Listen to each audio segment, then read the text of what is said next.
the thing about truth is, it doesn't become less true just because everyone's been pretending it's not real for 15 years. I learned that at my dad's 50th birthday party, standing in the backyard of the house I grew up in, holding a glass of champagne I was too angry to drink, watching my stepmother's face drain of color as three words left my mouth. Ask about Meredith. But I'm getting ahead of myself. My parents divorced when I was 7. It wasn't dramatic, no affairs, no screaming matches, just two people who'd grown apart. My mom remarried within a year to Robert, a nice enough guy who worked in finance. My dad waited 3 years before marrying Vanessa. I was 10 when Vanessa became my stepmother. She came with baggage, a daughter from her first marriage, Chloe, who was 8 at the time. Everyone said we'd be like sisters. We weren't. Chloe was sweet, a little shy, and desperate for her mom's approval. I was grieving my parents' divorce and resentful of this new family structure being forced on me. But Vanessa was something else entirely. She wasn't cruel in the obvious ways. She didn't lock me in closets or withhold food or any of the Cinderella stepmother cliches. She was subtler than that, smarter. It started small. Comments about my table manners when Chloe ate the exact same way. Suggestions that maybe I should try harder in school like Chloe did, even though we got the same grades. Little corrections about how I dressed, how I spoke, how I existed in what was now her home. My dad didn't notice. Or maybe he chose not to notice. He was in love, happy, finally moving forward after the divorce. I was a kid who didn't have the words to explain that I was being erased in my own father's house. By the time I was 13, the dynamic was set. Chloe was the golden child. I was the problem. When something broke, I got blamed. When there was conflict, I was being difficult. When I tried to talk to my dad about it, Vanessa would be there with a sad smile and I'm just trying to help her, honey. She's going through a phase. I learned to stay quiet, to visit less, to build a life that didn't require my dad to choose between me and his new wife. I went to college at 18 and never really came back. For the next decade, I maintained a careful distance from my dad and Vanessa.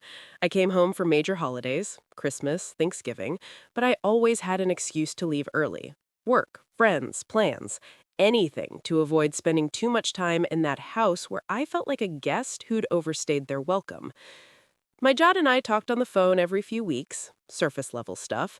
How's work? How's the weather? Seen any good movies lately? He'd mention Vanessa and Chloe. I'd make polite noises. He never asked why I didn't visit more. Maybe he didn't want to know the answer. Chloe and I weren't close, but we weren't enemies either. She'd friended me on social media, liked my photos occasionally. We had the relationship of two people who'd been forced into each other's orbits but never quite aligned. Then, when I was 28, I met Martin. Martin was everything. Kind, funny, successful, emotionally available. We dated for 2 years before he proposed. When he did, I called my dad immediately, expecting him to be happy. "That's wonderful, sweetheart," he said, and I could hear the smile in his voice. "We're so excited for you. Let me put Vanessa on." "Actually, Dad, I wanted to talk to you about something." I took a breath. "Martin and I want to keep the wedding small, just immediate family and close friends, about 40 people." "That sounds perfect." "Which means I'm hoping you can just come by yourself, without Vanessa and Chloe." Silence. "Lily, they're family." "They're your family," I said carefully. "Vanessa has made it very clear over the years that I'm not really part of hers, and this is my wedding. I want people there who actually care about me." "That's not fair. Vanessa cares about you." "Dad, when was the last time Vanessa asked me about my life? When was the last time she reached out first, sent a text, called to check in?"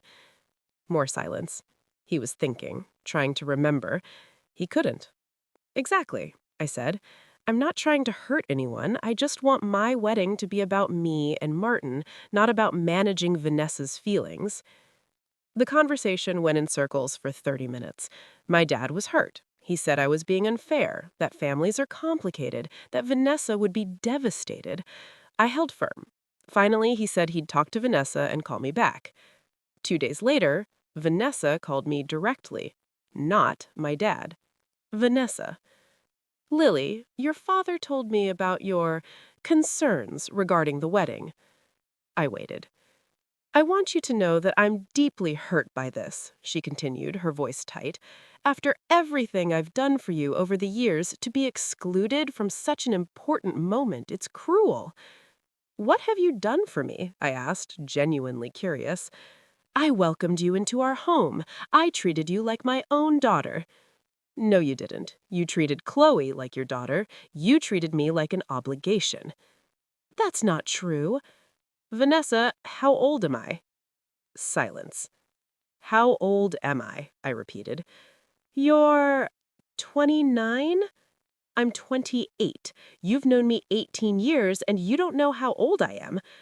That's not fair. Birthdays aren't... What do I do for work? You're in marketing? I'm a data analyst. I have been for 6 years. My voice was calm, but inside I was shaking. You don't know anything about my life because you've never cared enough to ask. I can't believe you're being so hostile. I'm not being hostile, I'm being honest. You don't get to play the hurt stepmother when you've spent nearly 2 decades making it clear I'm not really your family. So no, you're not coming to my wedding, and I need you to respect that. She hung up. My dad called an hour later. We need to talk about this. There's nothing to talk about. It's my wedding, Dad. You can come or not, but Vanessa isn't invited. Then I'm not coming.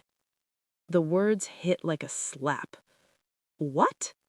I can't do that to Vanessa. I can't exclude her from something this important. I'm sorry, Lily, but you're forcing me to choose, and I choose my wife. I stood there in my apartment, phone pressed to my ear, and felt something break that I didn't know could still break after all these years. Okay, I said quietly. Then don't come. He didn't. My wedding was beautiful. 40 people who loved us, who wanted to be there. My mom walked me down the aisle. Martin's dad gave a toast. It was perfect. And my father wasn't there. After the wedding, my dad and I didn't speak for 8 months. He didn't call to apologize. I didn't reach out to bridge the gap. We just existed in this standoff, both of us too hurt and proud to bend. My mom was furious on my behalf. He chose that woman over his own daughter's wedding. I can't believe him. Martin was more measured. Family stuff is complicated. Give it time. But time just made the silence feel heavier. Finally, at Christmas, my mom texted me. Your dad called. He wants to know if you'll come to his 50th birthday party in March. Says he misses you. I stared at the message for a long time. Part of me wanted to refuse, to make him feel what it felt like to be excluded. But the other part, that part that was still that 7-year-old girl who just wanted her dad to choose her, that part said yes. I'll come, I texted back, but I'm bringing Martin, and if Vanessa starts anything, I'm leaving. He agreed. The party was at my dad's house, the house I'd grown up in, though it looked different now. Vanessa had redecorated over the years. All my childhood markers were gone, replaced with her aesthetic. It felt like visiting a museum of someone else's life. There were about 60 people there. Family, friends, neighbors, my dad's coworkers. Vanessa had clearly put a lot of effort into it. Catered food, professional bartenders, string lights in the backyard. My dad looked happy, older but happy, surrounded by people celebrating him. When he saw me, his face lit up. Lily, you came! We hugged, and it felt both familiar and strange, like hugging someone you used to know well but now aren't sure how to touch. Happy birthday, Dad. I'm so glad you're here. I've missed you. He pulled back, looking at me seriously. I'm sorry about the wedding. I should have been there. It wasn't enough. Not nearly enough, but it was something. Yeah, you should have. Can we start over? I wanted to say yes. I wanted to say, of course, I forgive you. Let's pretend the last year didn't happen. But I couldn't. Not yet. Let's just get through today, I said. He nodded, disappointed but understanding. Martin and I mingled, saw some relatives I hadn't seen in years, avoided Vanessa, who was holding court by the dessert table. Chloe was there with her boyfriend, and she gave me a small wave across the yard. I waved back. It was fine.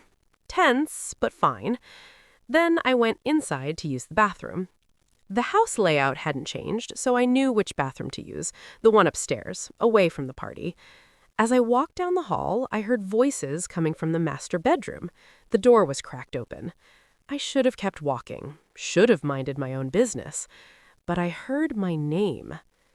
Lily showing up like nothing happened, Vanessa was saying. The audacity. She's his daughter, a woman's voice I didn't recognize. He invited her. She's barely family at this point. She excluded me from her wedding, hasn't visited in years, treats Chloe like she doesn't exist. Vanessa, that's not... I've tried with her. For 18 years I've tried. But she's just like her mother. Cold, selfish, only cares about herself. I told Stephen he didn't need to invite her today, that it would just cause problems, but he insisted. My hands were shaking. I should have left, should have gone downstairs and pretended I hadn't heard anything. But then Vanessa said something else. The worst part is, she looks just like Meredith. Every time I see her, I see that woman, and I just... She stopped abruptly. The other woman said something I couldn't hear. Then Vanessa laughed, bitter and sharp. Well, that's ancient history now. Stephen doesn't even know I know about it, and it needs to stay that way. My brain was working overtime. Meredith. Who was Meredith? I pulled out my phone and did what any millennial would do. I Googled it. Stephen, last name, Meredith. The search took 3 seconds. And there she was. Meredith Carson, attorney, partner at a downtown law firm. And in one of the images, an old one from what looked like a charity gala about 15 years ago, she was standing next to my father. They were both dressed formally, smiling at the camera. His hand was on his waist. I clicked through more images, found her social media, scrolled through years of posts, and then I found it. A photo from 6 months ago. Meredith at a restaurant celebrating something. The caption, "Wonderful evening with wonderful people." In the background, slightly blurred but unmistakable, my father. 6 months ago, while he was married to Vanessa. I stood in that hallway, phone in hand, and felt something click into place. All those late work meetings my dad had mentioned over the years, all those conferences and business trips, the way he'd been happier lately, lighter. Vanessa knew. Maybe not everything, but something. Enough to hate seeing my face because I, quote, looked like Meredith. I didn't look anything like Meredith. I looked like my mother. But she'd needed someone to blame for whatever was happening between my dad and this woman, and I was convenient. I went back downstairs. The party was winding down. It was that late afternoon lull where people are full and tired and starting to make leaving noises. My dad was by the grill with some buddies, laughing at something. Vanessa was cleaning up, directing Chloe and her boyfriend on where to put things. I walked up to her. "Vanessa, can I talk to you for a second?" She looked at me like a mosquito at a picnic. "I'm busy." "It'll just take a minute." She sighed dramatically and followed me to a quieter corner of the yard. Martin saw and started walking over, concerned, but I shook my head. This needed to be just us. "What is it?" Vanessa asked, arms crossed. "I heard what you said, upstairs, about me not being family." Her expression didn't change. "Well, it's true, isn't it? You've made it very clear over the years that you don't consider yourself part of this family. Because you never made room for me to be part of it. I tried.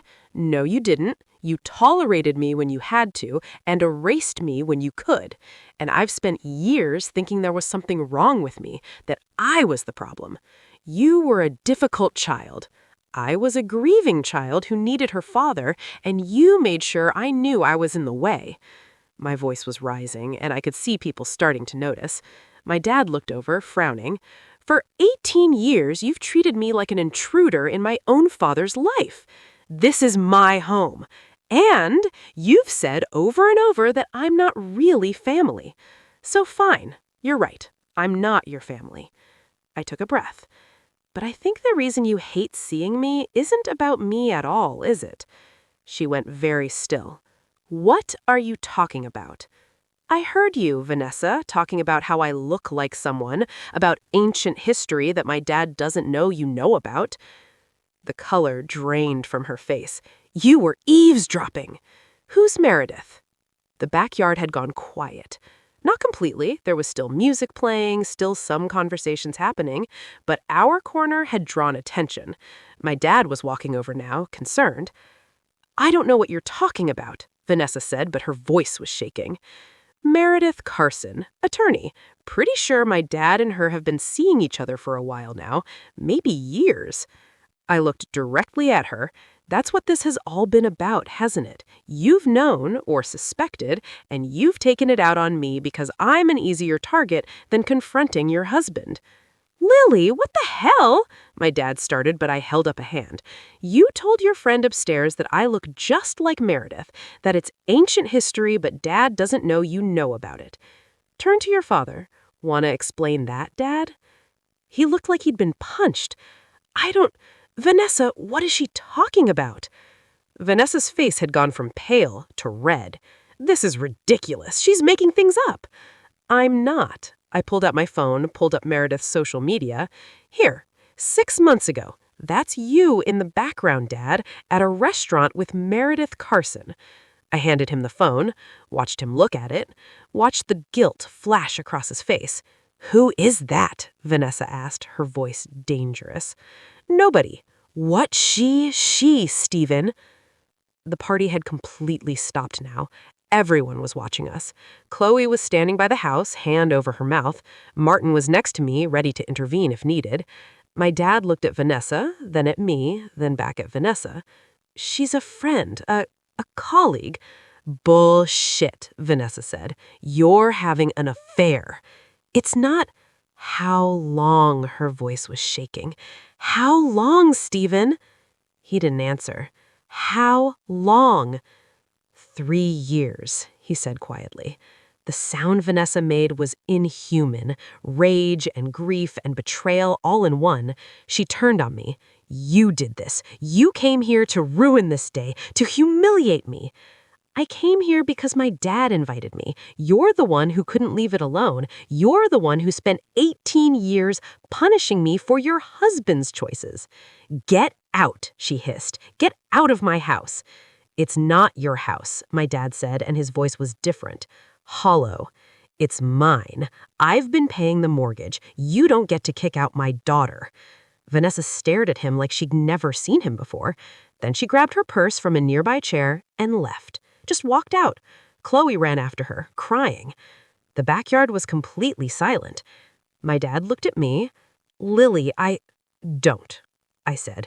Don't apologize to me right now. I'm not the one you betrayed. You don't understand. I understand that you've been cheating on your wife for 3 years. I understand that Vanessa knew something was wrong and took it out on me instead of dealing with it. I understand that this family has been broken for a long time and everyone just pretended it was fine. I felt Martin's hand on my arm, gentle, grounding. We're leaving, I said. Please, my dad said, and he looked old suddenly, tired. Please don't go, not like this.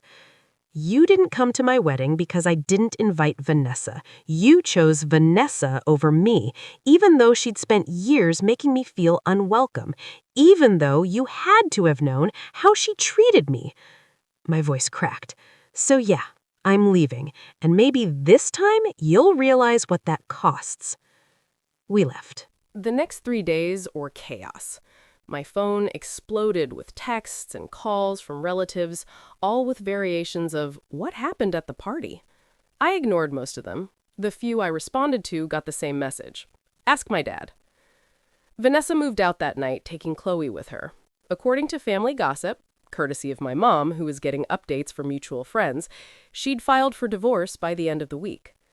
My dad called me 5 times the first day, left voicemails that were alternating pleas and accusations. I didn't answer. On day 3, Chloe texted me. Chloe, I know you and I aren't close, but I needed to say this. Thank you. Me. For what? Chloe, for telling the truth. Mom has been miserable for years. She wouldn't admit it, wouldn't deal with it, just took it out on everyone else. You did what I couldn't. You made it impossible to keep pretending. Me. I didn't mean to blow up your family. Chloe. You didn't. Dad did. And honestly, I'm glad it's over. The pretending was exhausting. That conversation stayed with me because she was right. I hadn't ended Vanessa's marriage. My dad's affair had ended it. I'd just been the catalyst that brought the truth to light. But that didn't make me feel less guilty. Martin found me crying on the couch that night. You okay? I destroyed a family. No, he said firmly. You spoke the truth in a situation where everyone was lying. That's not the same thing. My dad's party is ruined. Vanessa is devastated. Chloe's parents are getting divorced. Vanessa has been emotionally abusing you for 18 years. Your dad has been cheating for 3. Chloe is 26 years old and, by her own admission, relieved this is finally out in the open. He sat next to me, taking my hand. Lily, you didn't cause this. You just refused to keep protecting people from the consequences of their own choices. I wanted to believe him. Part of me did believe him. But part of me also knew I'd walked into that party with unresolved anger. And when I'd heard Vanessa talking about me, I'd made a choice. I could have walked away, could have confronted my dad privately later, could have let sleeping dogs lie. Instead, I'd lobbed a grenade into his 50th birthday party. I could have done it differently, I said. Maybe. But would anyone have listened? I didn't have an answer to that. A week after the party, my dad showed up at my apartment. I almost didn't let him in, but Martin was at work, I was alone, and maybe we needed to have this conversation. He looked terrible, unshaven, exhausted, 10 years older than he'd looked at the party. Can I come in? I stepped aside. We sat in my living room, this awkward silence between us. Finally, he spoke. I've spent the last week trying to figure out what to say to you. How about I'm sorry, I suggested. I am. I'm so sorry, Lily, for all of it. Which part? The affair, missing my wedding, letting Vanessa treat me like garbage for 18 years? He flinched. All of it. Okay, I waited. Now what? I don't know, he admitted. I've made a mess of everything. My marriage is over, Vanessa won't talk to me, Chloe barely speaks to me, and you, his voice broke, you hate me. I don't hate you, I said, and realized it was true. I'm angry, I'm hurt, but I don't hate you. I didn't mean for things to get so bad with Vanessa and you. I thought if I just kept the peace, if I didn't rock the boat, eventually you'd find a way to get along. Dad, she didn't want us to get along. She wanted me gone, and you let her push me out rather than deal with it. I know. I was a coward. He looked at me, eyes red. I married Vanessa because I was lonely. And then I stayed with her because I was comfortable. And then I started seeing Meredith because I was unhappy. And through all of it, I told myself I was doing the right thing, keeping the family together. But really, I was just avoiding every hard conversation I needed to have. Including with me? Especially with you. You're my daughter, my first child, and I let you feel like you didn't matter because dealing with Vanessa was easier than protecting you. That's unexcusable. I felt tears starting. You didn't come to my wedding. I know. That was the most important day of my life, and you chose your wife, a wife you were cheating on, over me. I know. How do I forgive that? I don't know if you can. Honestly, I don't know if you should, but I'm asking for the chance to try to make it up to you, however long it takes. We sat there, both of us crying, and I felt something shift. Not forgiveness, not yet, but maybe the possibility of it somewhere down the road. I need some things from you, I said. Anything. Therapy, you and me, together.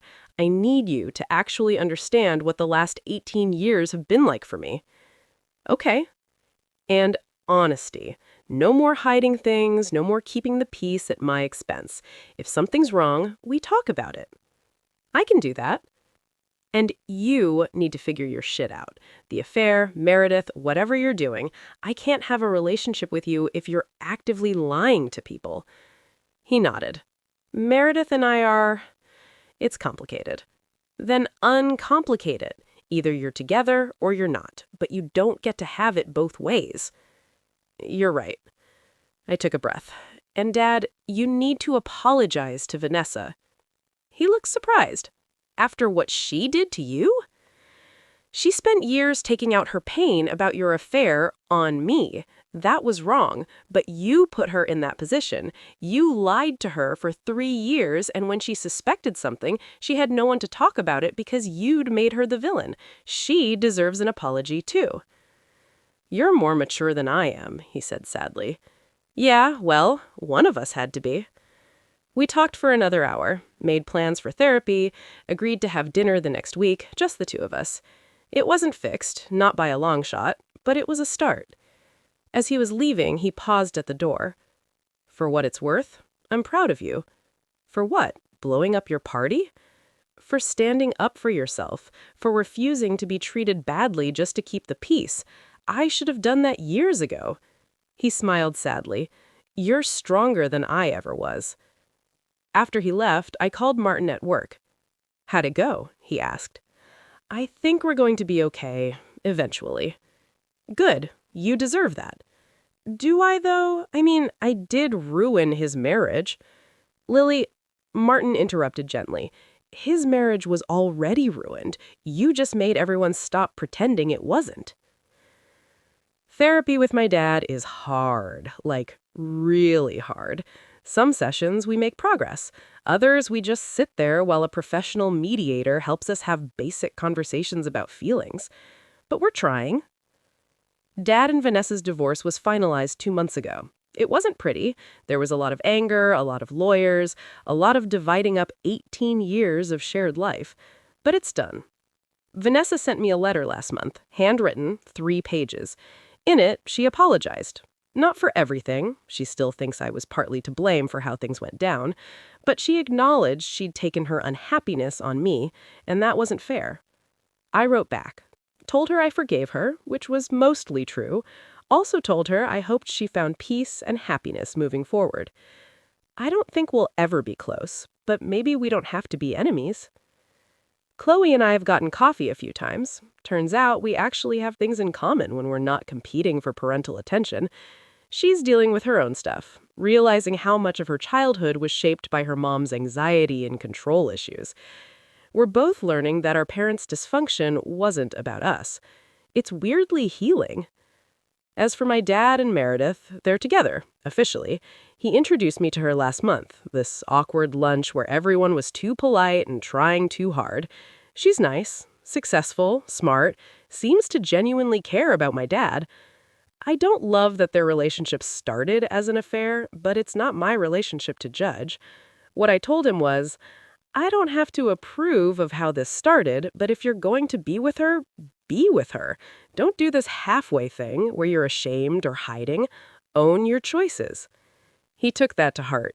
They're actually good together, in a way he and Vanessa never were.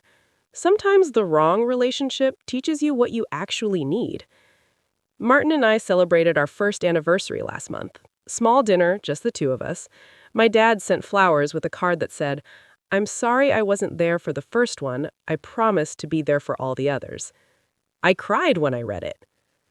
My mom asked me recently if I regretted what I did at the party, if I wished I'd handled it differently. The honest answer is, I don't know. I don't regret speaking up. I don't regret refusing to let Vanessa keep treating me like I didn't matter.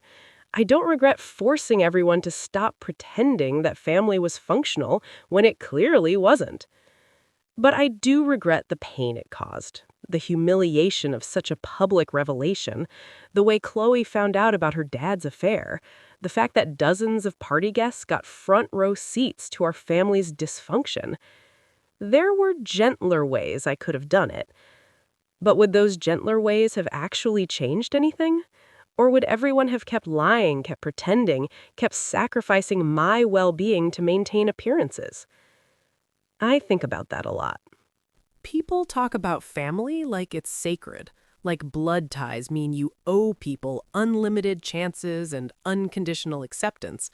Like speaking up about mistreatment makes you the problem, not the person mistreating you. But here's what I've learned. Family isn't about biology or marriage certificates, it's about behavior. Vanessa could have been family, she chose not to be. My dad could have prioritized our relationship, he chose not to, for years. Those were their choices, and I don't have to pretend they didn't hurt just to keep the peace. Secrets are like poison. My dad's affair poisoned his marriage. Vanessa's knowledge, but not acknowledgement of it, poisoned her relationship with me. Everyone knowing, but not saying, poisoned the entire family dynamic. The truth hurt when it came out, but the lying hurt worse. You're not responsible for protecting people from the consequences of their actions. My dad cheated. That was his choice.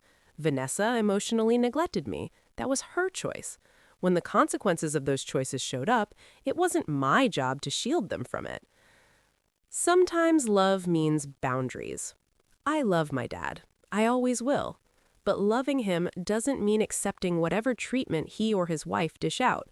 Setting boundaries, not inviting Vanessa to my wedding, refusing to be gaslit about my experiences, wasn't mean. It was necessary. Healing isn't linear. Some days I'm fine with everything that happened.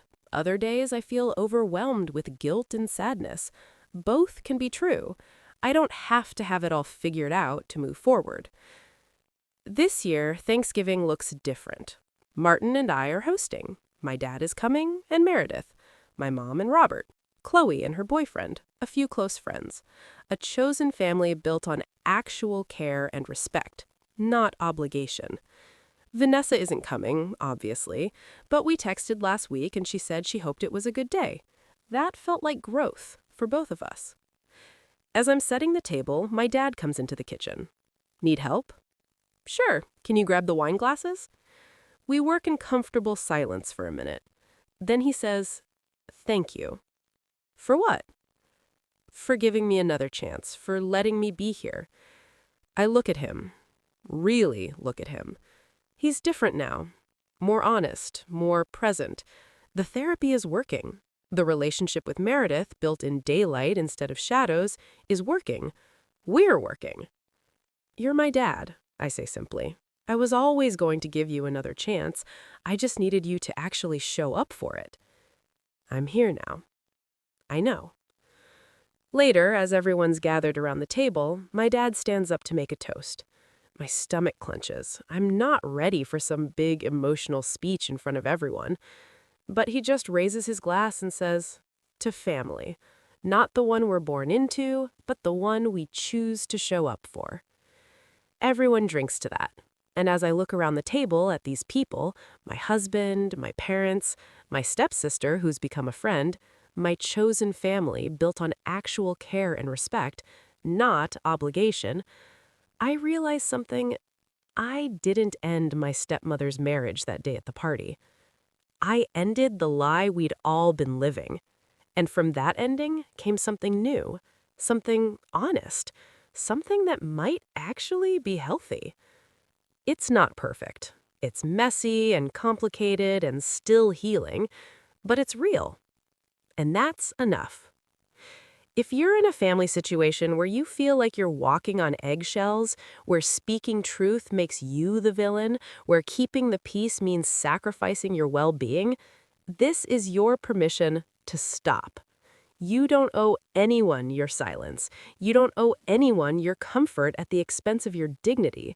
You don't owe anyone a relationship just because you shared DNA or lived under the same roof. What happened at the party was messy and public and painful, but it was also the moment I stopped shrinking myself to fit into a family that had no room for me. And in the space that created, I found something better. People who actually see me, who choose me, who show up. That's worth more than keeping up appearances. That's worth everything.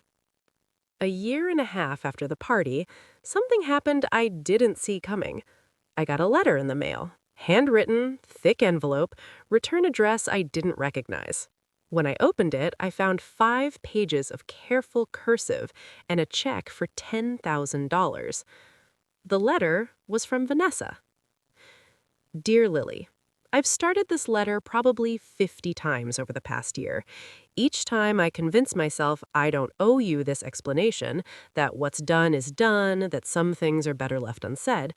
But my therapist, yes, I'm in therapy now, you're not the only one who decided to work on yourself, keeps telling me that healing requires honesty. So here's my honesty, even if it's a year too late. You were right about everything. I knew about Meredith. Not her name, not the specifics, but I knew. I'd known for at least 2 years before your father's party.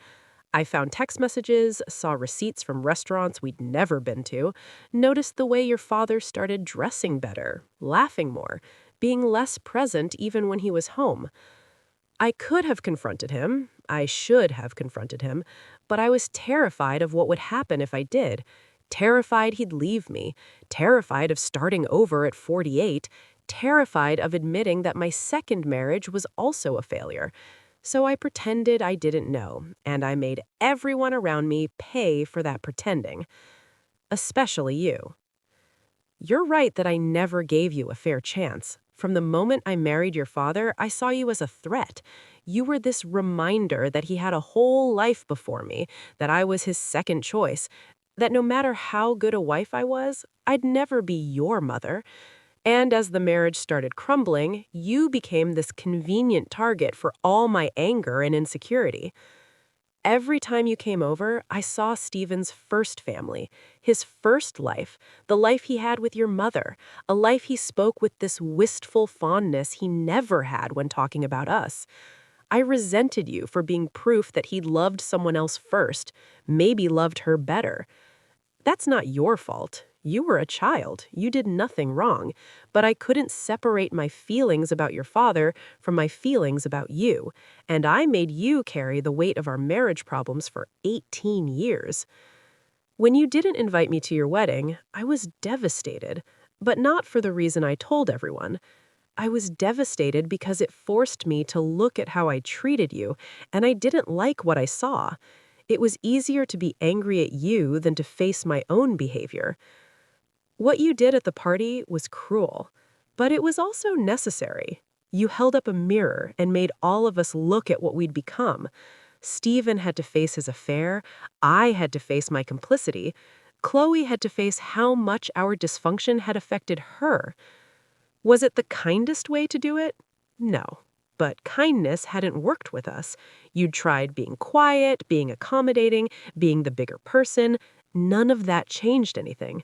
So you spoke the truth, loudly, in a way that couldn't be ignored, and it shattered us. But maybe we needed to shatter. I've spent this past year rebuilding. I got my own apartment, smaller than the house, but it's mine. I started therapy, I reconnected with old friends I'd let drift away. I got a job. Yes, after 20 years of being a housewife, I'm back in the workforce. I'm learning who I am when I'm not defined by my husband or my role as a wife and mother. It's terrifying, but it's also freeing. Chloe told me you two have been going for coffee. She says you're helping her understand that she doesn't have to fix everything, that it's okay to prioritize her own well-being. I'm grateful for that. I spent so many years making her responsible for my happiness, and you're showing her a different way. The check I've included is not meant to fix anything or buy forgiveness. I know I can't undo 18 years of hurt with money. But I also know that you and Martin got married without any financial help from your father because of the situation with me. This is what I would have contributed if I'd been a decent stepmother. Consider it a very belated wedding gift, or college fund for future children, or just an acknowledgement that I should have supported you when it mattered. I hope you're happy. I hope your marriage is everything you wanted. I hope your father is showing up for you the way he should have been all along. And I hope someday, when you think about me, it's with peace instead of anger. with genuine remorse. Vanessa.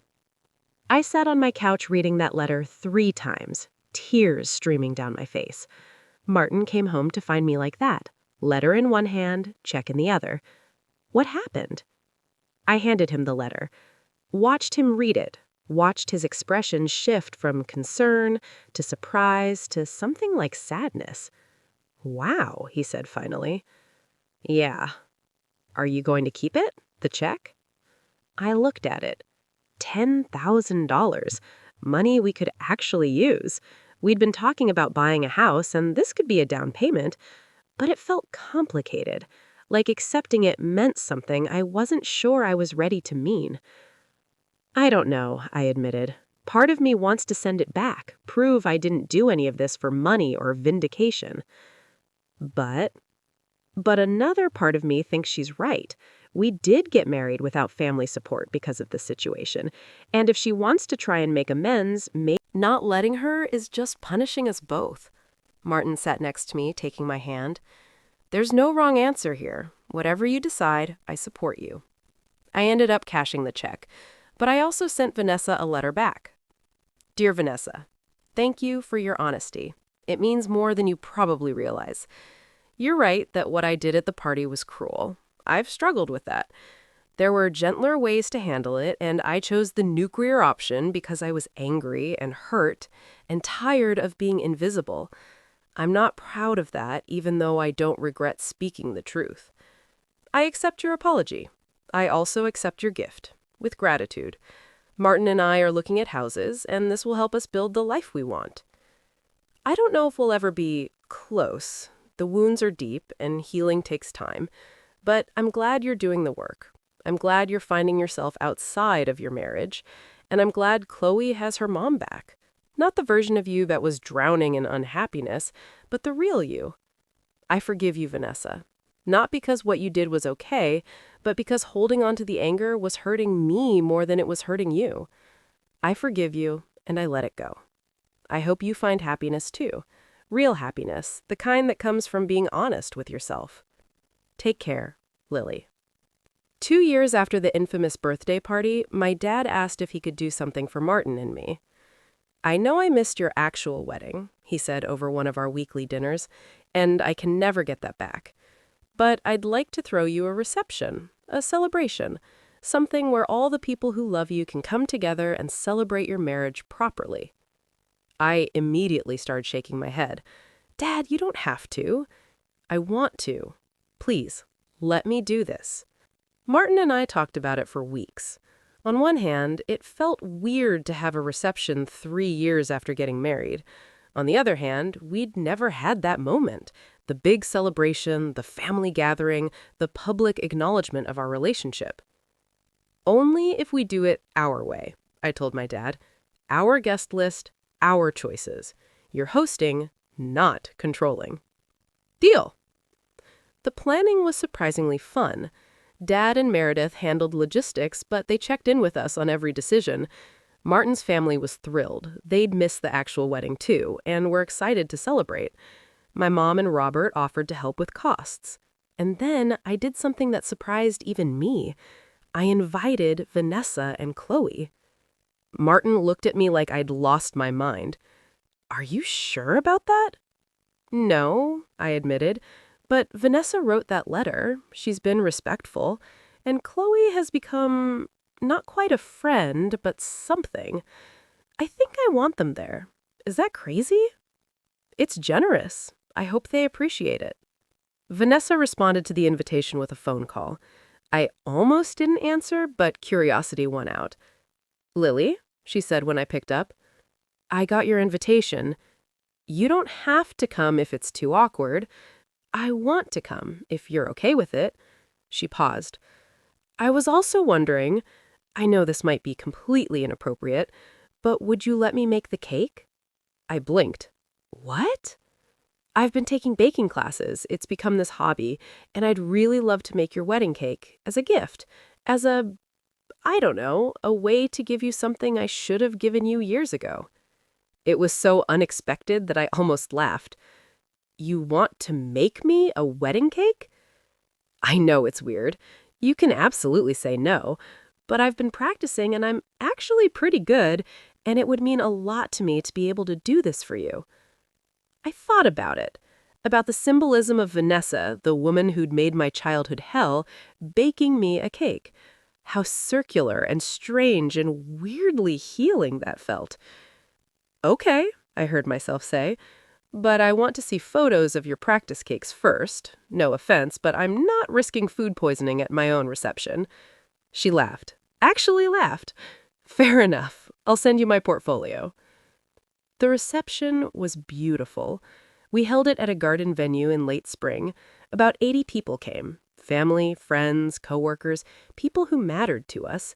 The atmosphere was light and joyful in a way that I'd always imagined a wedding should feel, but wasn't sure I'd ever experience.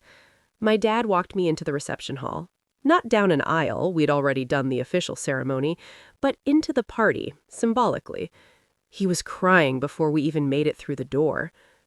"Thank you for being here," he whispered. "Thank you for showing up," I whispered back. Meredith gave a short, lovely speech about how love is worth waiting for and fighting for, and how she admired the strength of our relationship. It was gracious and genuine, and I found myself liking her more than I expected to. My mom and Robert gave a speech about watching me grow into someone who knows her worth. Martin's dad talked about how his son had found his perfect match. Rachel, my best friend, told embarrassing stories that had everyone laughing. And then Chloe stood up, unplanned. "I know I wasn't supposed to speak today," she said, looking nervous, "but I wanted to say something." Everyone turned to look at her. Lily and I grew up in the same house, but we were never really sisters. That's no one's fault, it's just how it was.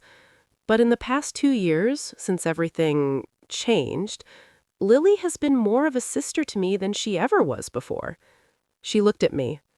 "You showed me that it's okay to be honest, that speaking up doesn't make you bad, it makes you brave, and I've been trying to live my life more like that." She raised her glass. "To Lily and Martin, may your marriage be built on the kind of honesty and strength that brought us all here today." I was crying. Martin was crying. Half the room was crying. And then they brought out the cake. It was stunning.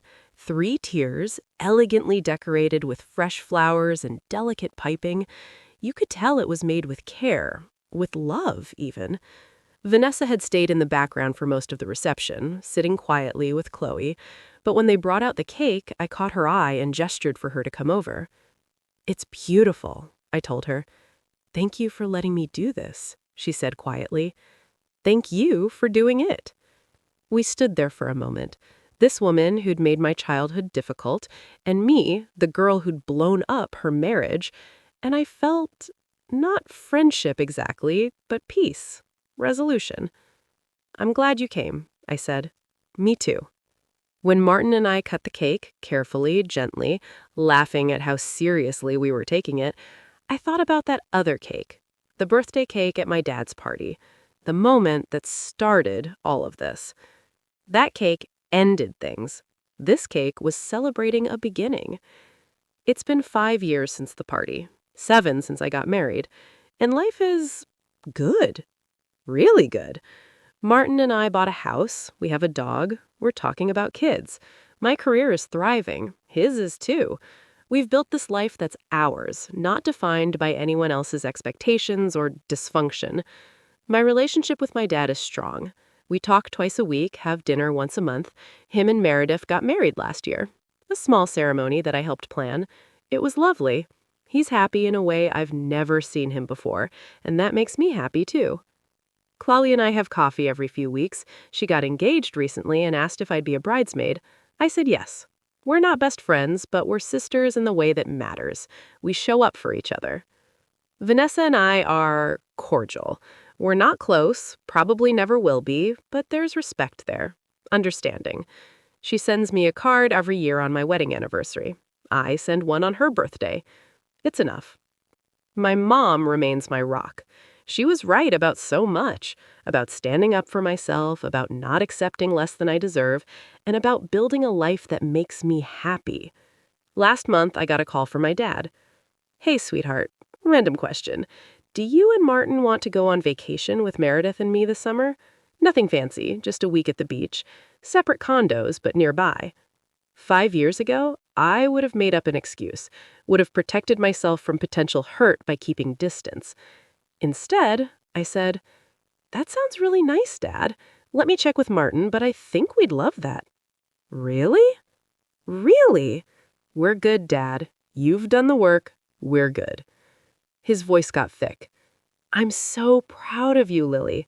Not just for what you've accomplished, but for who you are. You're stronger than I ever was."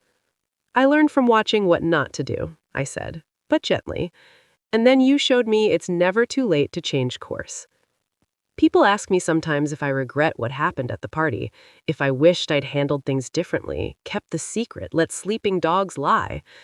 The answer is complicated. Do I wish I'd been gentler? Yes. Do I wish it hadn't been so public, so humiliating for everyone involved? Absolutely. Do I regret handling things that didn't detonate my dad's birthday celebration? Of course. But do I regret speaking the truth? No. Because here's what I've learned. Sometimes things have to break before they can be rebuilt properly. Sometimes you have to burn down the lies before you can build something honest. That party was painful. The aftermath was excruciating. But on the other side of it, I have a father who actually shows up, a stepmother who owns her mistakes, a stepsister who's become family, a life built on honesty instead of pretending. Would I have gotten here eventually without that explosive moment? Maybe, but I don't think so. I think we would have just kept limping along, everyone silently suffering, nobody brave enough to say the truth out loud. I forced that reckoning. And yes, it was messy and imperfect and probably could have been done better. But it worked. The family I have now, the one built on honesty and accountability and genuine care, is worth more than the one I destroyed. That family was held together with lies and obligation. This one is held together with choice. Every single person in my life now is here because they want to be, because they choose me, and I choose them. That's real family. That's what matters. Martin and I are expecting our first baby, a girl, we found out last week. When I called my dad to tell him, he cried. "I'm going to be a grandpa. Oh God, Lily, I'm so happy for you." "You're going to be a great grandpa," I told him. "You've learned how to show up. You'll do better with her than you did with me." "I'll do my best, I promise." Meredith sent flowers. Vanessa sent a card with a note. "Congratulations. She's lucky to have you as a mom. You'll do all the things I didn't know how to do." Chloe offered to throw me a baby shower. My mom has already started knitting blankets.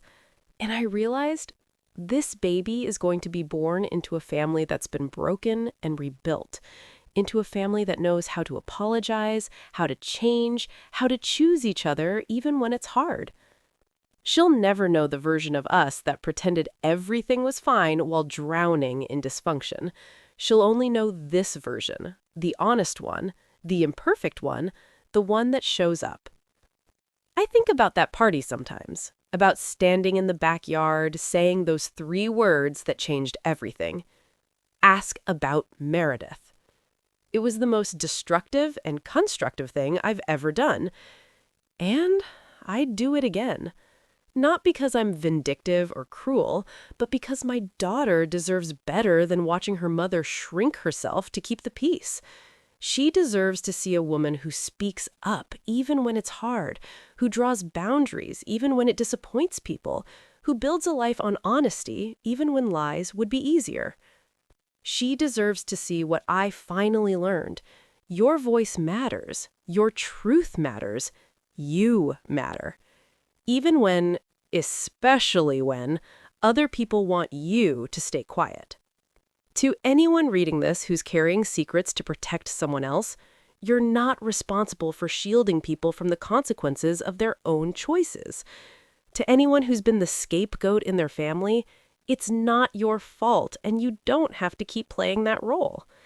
To anyone who's been told they're too sensitive, too difficult, too much, you're probably just right-sized for people who actually value you.